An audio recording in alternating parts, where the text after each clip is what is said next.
अध्याय 13 विवाह। रागिनी ने ठंडी हम्फ आवाज निकाली, फिर अचानक अपने दांतों की तरह चिकने हाथों को आगे बढ़ाया और एक ही झटके में शिवा की कॉलर वाली शर्ट के बटन को पकड़ लिया।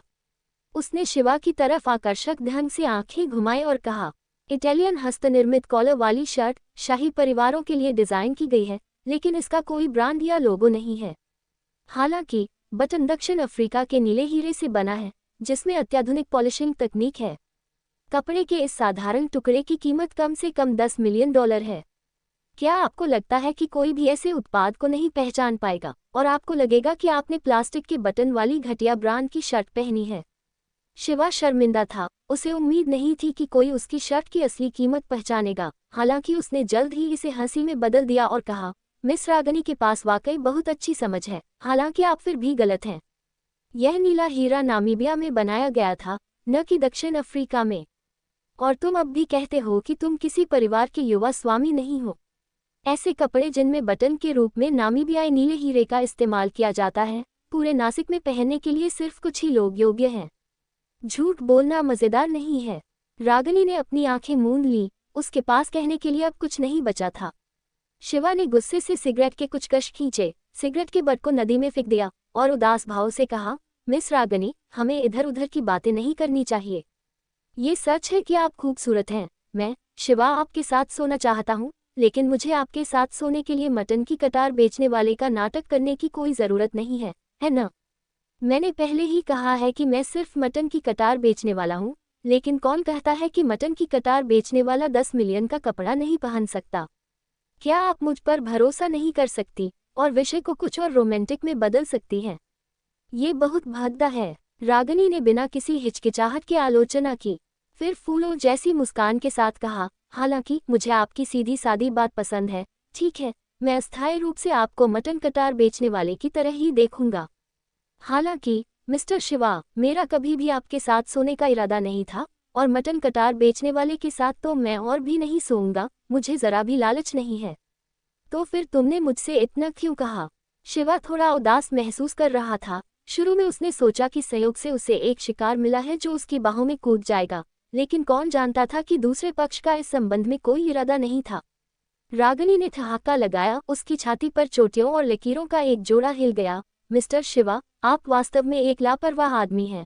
उन पुरुषों की तुलना में आंखों को बहुत अधिक भाते हैं जो परिष्कृत होने का दिखावा करते हैं। यह अफसोस की बात है, मैं उस तरह की महिला नहीं हूँ जैसा आप मुझे समझते हैं।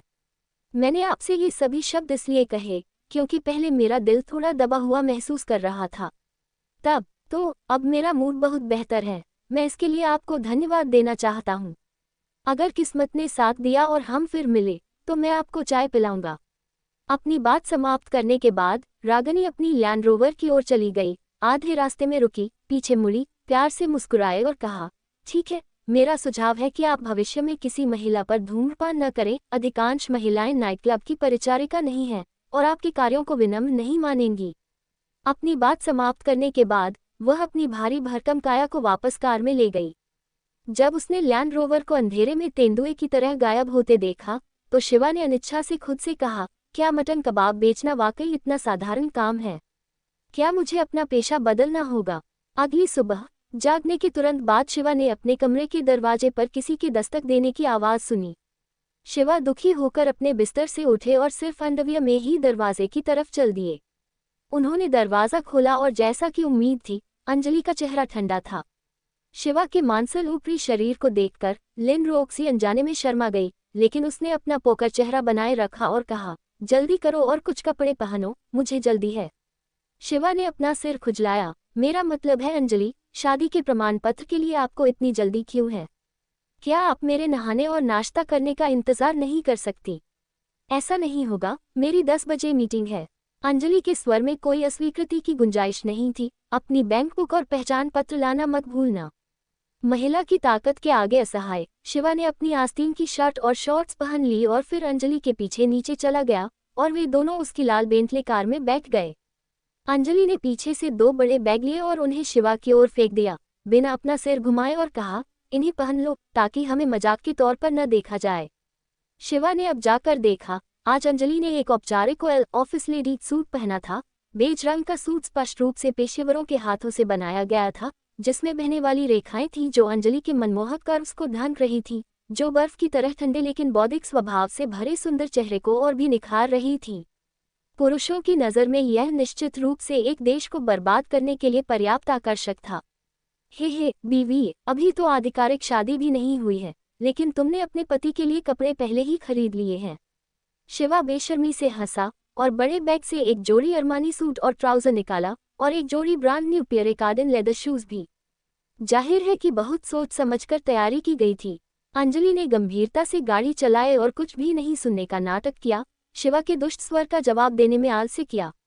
शिवा बहुत फुर्तीला था। एक संकरी सीट पर होने के बावजूद उसने बिना किसी परेशानी के इस नए लग्जरी कपड़ों को पहन लिया और बहुत ही आत्ममुग्धता से अपने बालों को कंघी करने के लिए कार के शीशे का इस्तेमाल किया। उसका पूरा व्यक्तित्व अब 100 गुना ज्यादा तरोताज़ा लग रहा था। हालांकि वह आगे देखती रही, लेकिन अंजलि कुछ मौकों पर शिवा को चुपके से देखने से खुद को नहीं रोक पाई। शिवा को पश्चिमी सूट और टाई में देखकर अंजलि को लगा कि उसका दिल तेजी से धड़क रहा है। हालांकि यह थोड़ा शर्मनाक लगा, लेकिन उस आदमी की उन्मुक्त और बेलगाम नज़र और कभी कभी उदासी दिखाने वाली आंखें, सभी ने उसे थोड़ा मोहित कर दिया। इस पश्चिमी सूट में उन अमीर परिवारों के युवा स्वामियों की तुलना में शिवा में बहुत अधिक असाधारण करिश्मा था। अंजलि ने अपने दिल में खुद को सांत्वना देते हुए कहा, कम से कम वह पोज देने में सक्षम है, और जब हम बाहर जाएंगे तो मुझे अपमानित नहीं करेगा। तेजी से आगे बढ़ते हुए और रास्ते में शिवा की रंगीन तस्वीर खींचते हुए दोनों जल्दी से नागरिक प्रशासन ब्यूरो पहुंचे। कार से उतरने के बाद अंजलि एक पल के लिए हिचकिचाई, लेकिन फिर भी उसने अपने दांतों को भींच लिया और शिवा की बाह को पकड़ लिया, जिससे एक मासूम और खुश लड़की का आभास हुआ। शिवा अपनी हंसी रोक नहीं पाए और कहा, अच्छी और शिष्ट पत्नी, अब तो अभिनय भी शुरू कर दिया है, बहुत पेशेवर। तुम्हें हंसने की अनुमति नहीं है। अपनी भूमिका ठीक से निभाओ, क्योंकि हमने अनुबंध पर हस्ताक्षर कर दिए हैं। अंजलि ने शिवा को घूर कर देखा। शिवा ने असहाय होकर आह भरी और अंजलि को अपनी बाहों में जकड़ने दिया। वैसे भी यह हाथ कभी कभी लिन रूक्सी की मुलायम और भरपूर छाती से रगड़ सकता था, इसका फायदा उठा पाना अच्छी बात थी।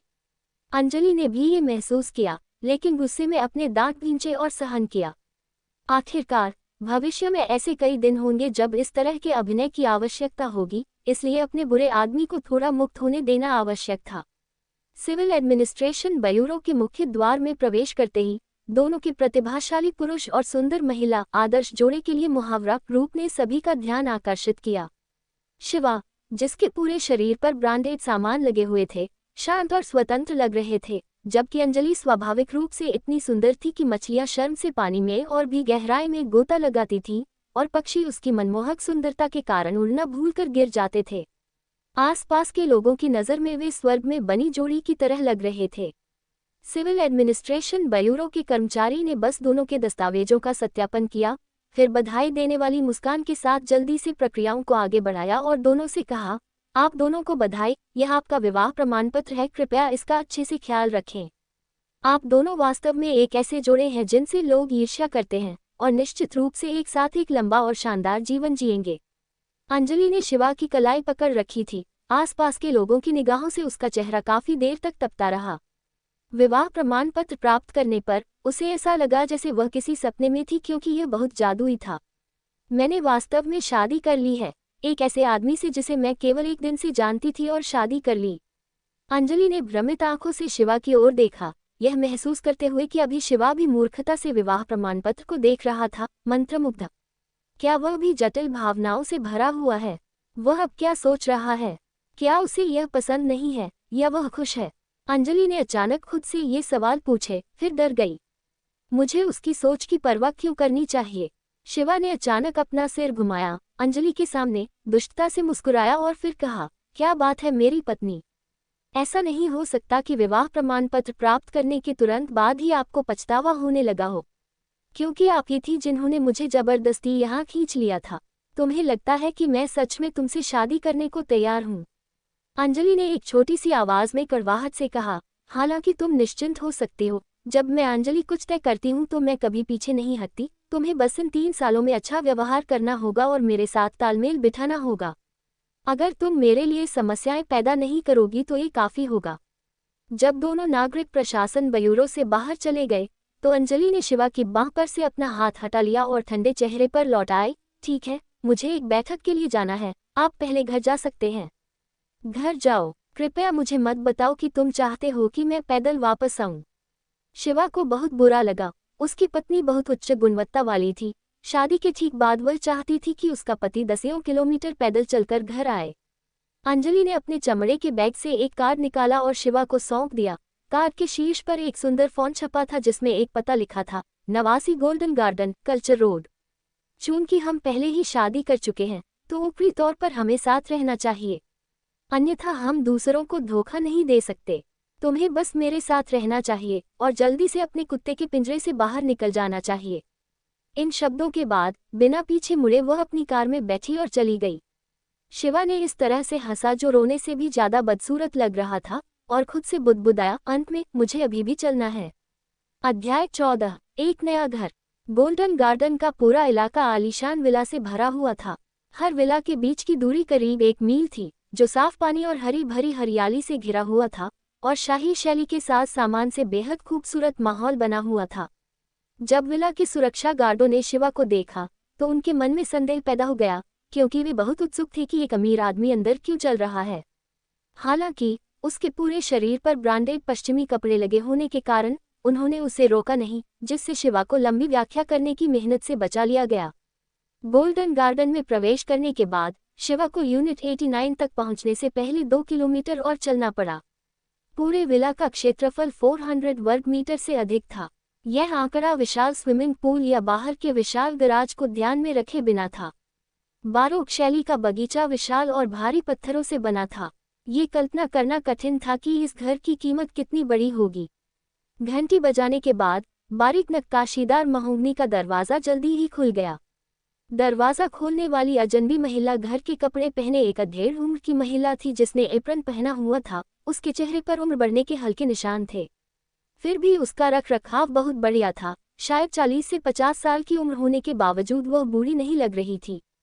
इस समय शिवा को देखकर उसकी आंखों में कुछ खुशी दिखाई दी और उसने उत्साह से कहा, आप शिवा बाबा तारानकन होंगे। मिस ने कहा था कि आप आ जाएंगे, कृपया अंदर आएं। ये देखकर कि मध्यम आयु वर्ग की महिला उसकी पृष्ठभूमि में बिल्कुल भी रुचि नहीं ले रही थी, शिवा ने थोड़ा ढील दी, घर में प्रवेश किया, मुस्कुराया और कहा, बड़ी बहन, मैं आपको कैसे संबोधित करूं? मेरा नाम गंगा झा है, आप मुझे बस गंगा माँ कह सकते हैं। गंगा माँ ने खुली भौहों और मुस्कुराती आंखों से कहा, मैं बाबा को मुझे बड़ी बहन के रूप में संबोधित करने की अनुमति कैसे दे सकती हूँ? मैंने मिस को बड़ा होते देखा है, मुझे आंटी कहना अधिक उचित होगा। गंगा माँ बिल्कुल भी बूढ़ी नहीं है।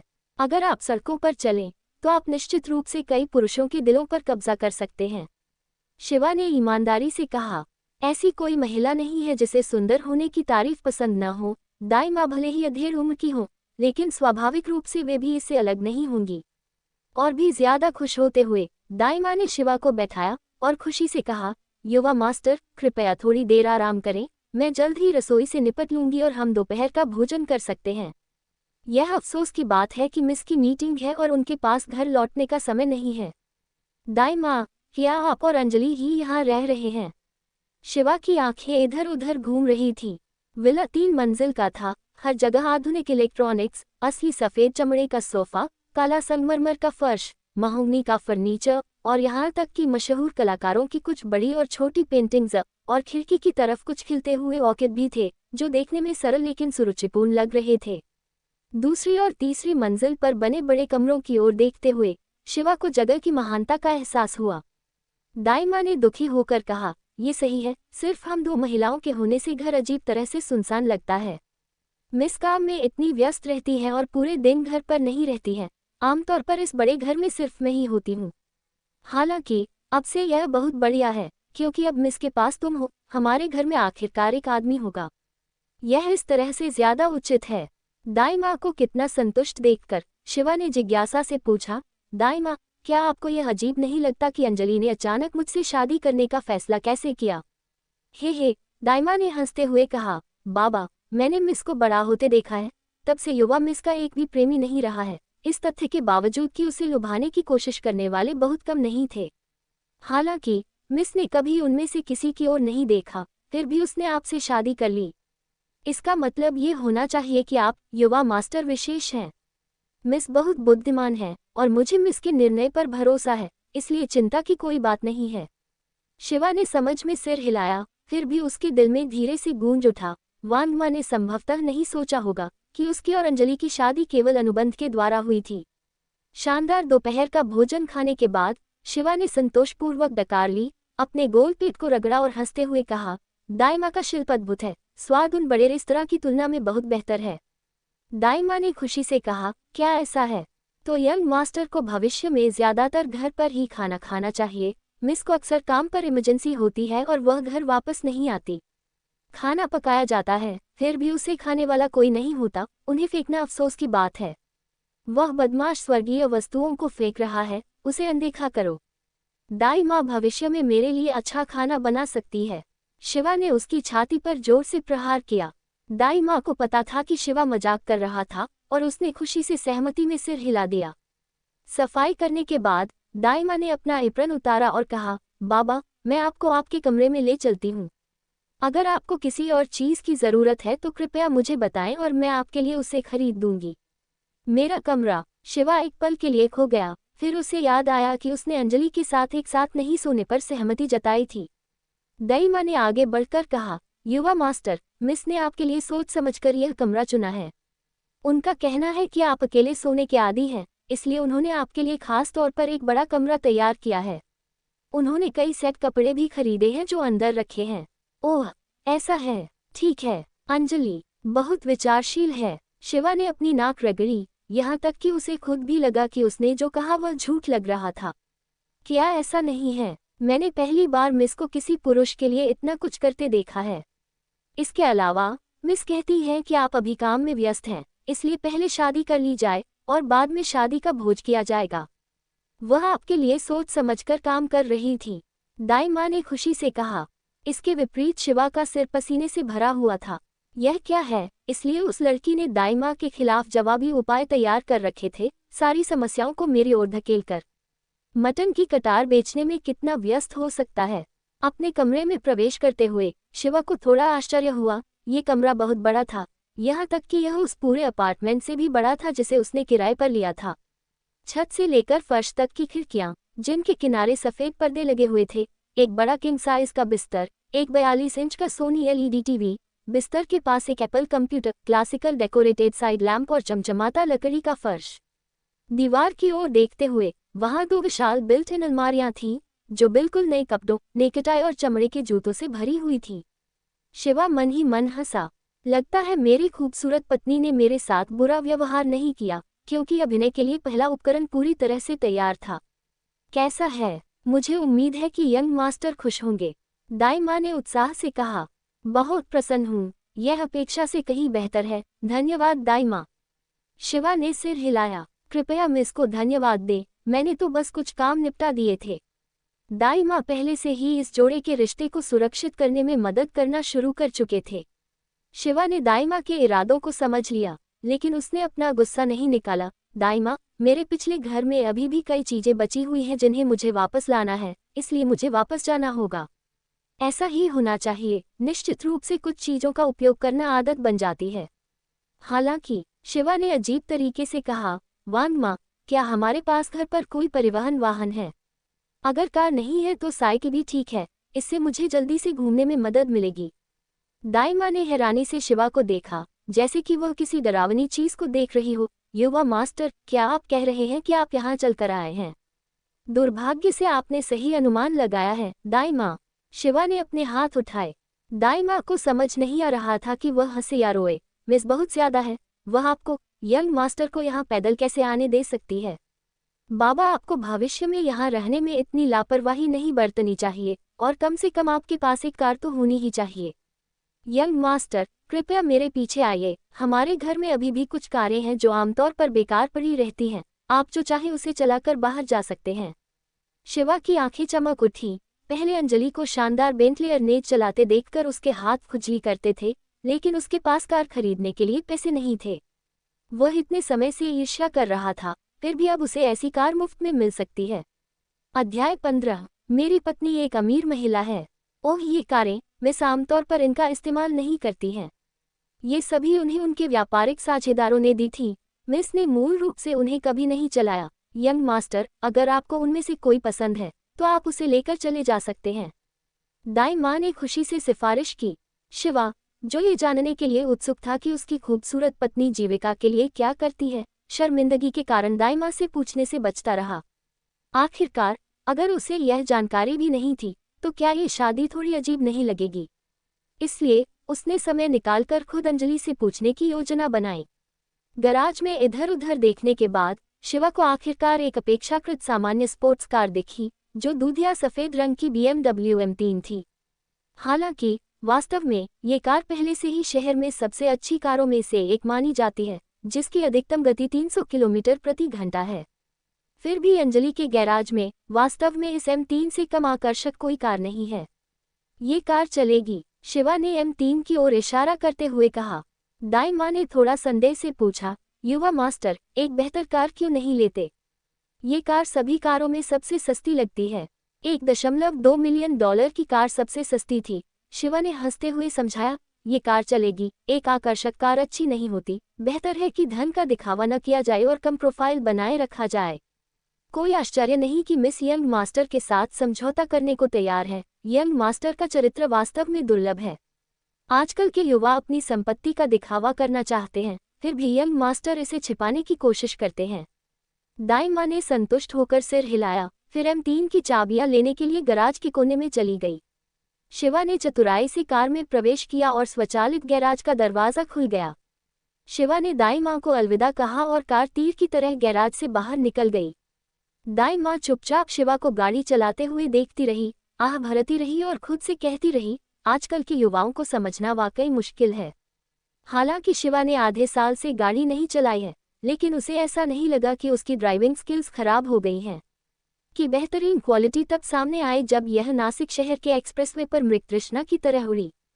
ट्रैफिक को ऐसे चीरता हुआ पार करता हुआ जैसे कोई बाधा न हो। लगातार 100 किलोमीटर प्रति घंटे से ज्यादा की रफ्तार से गाड़ी चलाना शहर में इसे चौंकाने वाली रफ्तार माना जाता है। कभी कभी कुछ ट्रैफिक पुलिसकर्मी ऐसे होते थे जो शिवा की अत्यधिक रफ्तार को नोटिस करते थे, लेकिन इससे पहले कि वे कुछ कर पाते, वह पहले ही उनसे आगे निकल चुका होता था। आधे घंटे से भी कम समय में शिवा अपने अपार्टमेंट में पहुंच गया। ऊपर जाने के बाद शिवा ने अपने अपार्टमेंट का दरवाज़ा खुला पाया और भौहें सिकोड़ लीं। उसकी पहली प्रतिक्रिया ये थी कि कोई अंदर घुस आया है, लेकिन अपार्टमेंट में झांकने पर उसे अंदर जो व्यक्ति मिला वह वास्तव में परिचित रिया थी। रिया ने फूलों से कढ़ाई किया हुआ एक सफ़ेद ब्लाउज पहना था, एक ठंडी हरी छोटी स्कर्ट, उसके काले बाल एक पोनीटेल में बंधे थे और कुछ बाल हवा के साथ बहते हुए लहरा रहे थे। वह युवा सुरुचिपूर्ण और परिष्कृत दिख रही थी। उस समय लड़की गंभीरता से फर्श साफ कर रही थी। हालांकि शिवा के अपार्टमेंट में केवल कुछ ही चीजें थीं, लेकिन धूल एक ऐसी चीज थी जिसकी कमी नहीं थी। शिवा को घर लौटते देख रिया के चेहरे पर खुशी की लकीरें उभर आई और व्यायाम के कारण उसका चेहरा लाल हो गया, जैसे गर्मियों में एक तरोताजा किशोरी। बड़े भाई शिवा, आप घर आ गए। शिवा को अपने दिल में गर्मजोशी का एहसास हुआ। 2 महीने पहले रिया के विश्वविद्यालय जाने से पहले वह अक्सर सफाई में मदद करने के लिए आती थी। अब नौकरी पर लौटने के बाद वह अभी भी उसके अपार्टमेंट की सफाई में मदद करने के लिए समय निकाल लेती है।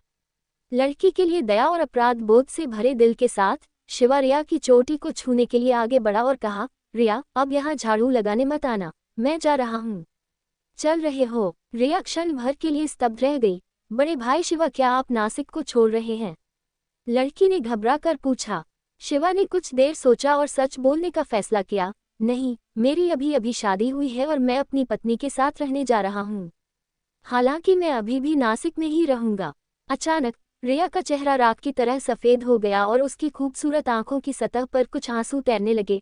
फिर भी उसने तुरंत अपना सिर नीचे करके उसे पहुंचने का इशारा किया। उसके कांपते कंधों से ही कोई भी समझ सकता था कि वह अपना संयम खो चुकी है। कुछ देर तक दोनों के बीच गहरी खामोशी के बाद रिया ने लाल आंखों के साथ अपना सिर उठाया और एक गहरी मुस्कान दिखाते हुए कहा, बधाई हो बड़े भाई शिवा। भाभी, वह वाकई बहुत खूबसूरत होंगी। शिवा का दिल भी थोड़ा कांप उठा, लेकिन थोड़े समय का दर्द लंबे समय के दर्द से बेहतर है। शिवा का मानना था कि रिया को अंत में इसका सामना करना ही होगा, इसलिए उसने अपने दिल को मजबूत किया। रिया की बातें सुनकर अंजलि का खूबसूरत चेहरा उसके दिमाग में कौंध गया और उसने अवचेतन रूप से सिर हिला दिया। रिया की आंखों में निराशा की एक झलक दिखाई देती है और फिर शांत हो जाती है। फिर वो कड़वाहट से मुस्कुराती है और कहती है, बड़े भाई शिवा, तुम वाकई बहुत बुरे हो, इतना बड़ा मामला है फिर भी तुमने मुझे नहीं बताया। लेकिन मुझे अभी भी तुम दोनों को अपना आशीर्वाद देना है। मैं अब जा रही हूँ। रिया को एक छोटे खरगोश की तरह सीढ़ियों से नीचे उतरते देख शिवा को अपने दिल में बहुत बुरा लगा और उसने जल्दी में कहा, रिया। रिया ने क्षण भर के लिए अपने कदम रोक दिए, धीरे से आज्ञा का पालन किया और सीढ़ियों से नीचे भागी। रिया के जाने तक कुछ देर इंतजार करने के बाद शिवा ने अपनी जेब से सिगरेट निकाली, उसे जलाया और कुछ कश लगाए। उसकी आंखों में उदासी धीरे धीरे गायब हो गई और वह दृढ़ता में बदल गई। शिवा को अपनी याददाश्त पर पूरा भरोसा था। जब वह घर से निकला था तो उसने दरवाज़ा जरूर बंद कर दिया था। इसका मतलब यह था कि रिया इसलिए अंदर आ पाई थी क्योंकि दरवाज़ा पहले ही किसी और ने जबरन खोल दिया था। हालांकि बिना किसी कारण के उनके घर में कौन घुसेगा। शिवा ने दो संभावनाओं के बारे में सोचा। पहला, यह इंडिया की खुफिया एजेंसी हो सकती है जो उसकी जांच शुरू कर रही है, लेकिन यह अतार्किक लग रहा था क्योंकि अगर वे वास्तव में उससे निपटना चाहते थे तो सीधे उसके पास जाना अधिक प्रभावी होगा। दूसरा, ये कार्तिक भी हो सकता था जिसे उसने 2 दिन पहले उत्तेजित किया था। यह महसूस करने के बाद कि पूरी पुलिस फोर्स उसे पकड़ नहीं सकती, दूसरे तरीके के बारे में सोचना अपरिहार्य होगा। टीएल, कार्तिक वह व्यक्ति है जो सड़क विक्रेताओं के लिए परेशानी पैदा कर रहा था। सच में ताबूत को देखने तक आंसू नहीं बहाना चाहिए, शिवा ने धैर्यपूर्वक कहा, फिर सिगरेट फेंक दी और अपना सामान छांटना शुरू कर दिया। शिवा ने अपने घर में बड़ी संदूक को फिर से व्यवस्थित किया, अपने बड़े फटे बैग में कुछ कपड़े भरे, फिर शौचालय की एक सफ़ेद दीवार की ओर बढ़ा। शिवा ने उस पर जोर से मुक्का मारा और दीवार में एक छेद दिखाई दिया। शिवा ने मुट्ठी भर आकार का एक काला लकड़ी का बक्सा निकाला और तुरंत उसे कपड़ों वाले बैग में रख दिया। फिर से तेज रफ्तार से शिवा गोल्डन गार्डन स्थित विला में वापस आ गया। कार पार्क करने के बाद शिवा स्वचालित दरवाजे से विला में दाखिल हुआ। जैसे ही वह अंदर दाखिल हुआ, उसने लिविंग रूम में सोफे पर एक खूबसूरत आकृति को लेटे हुए देखा, जबकि विशाल टीवी पर एक नया पाकिस्तानी नाटक चल रहा था। अपने बालों को जूड़े में बांधे और एक शानदार सफ़ेद ज़ेड गर्दन जो किसी व्यक्ति को हजारों सपने दे सकती है, वह नवविवाहित अंजलि के अलावा और कौन हो सकता है। शिवा ने एक चंचल मुस्कान प्रकट की। यह अप्रत्याशित था कि मेरी बर्फीली पत्नी वास्तव में रोमांटिक पाकिस्तानी नाटक देखना पसंद करती है। उसी समय इसे मज़ेदार पाते हुए दबा हुआ उदास मूड बेहतर के लिए बदल जाता है। वह आगे बढ़ा और अंजलि के कंधों को जोर से पकड़ लिया। मेरी अच्छी पत्नी, पति को एक चुंबन दो।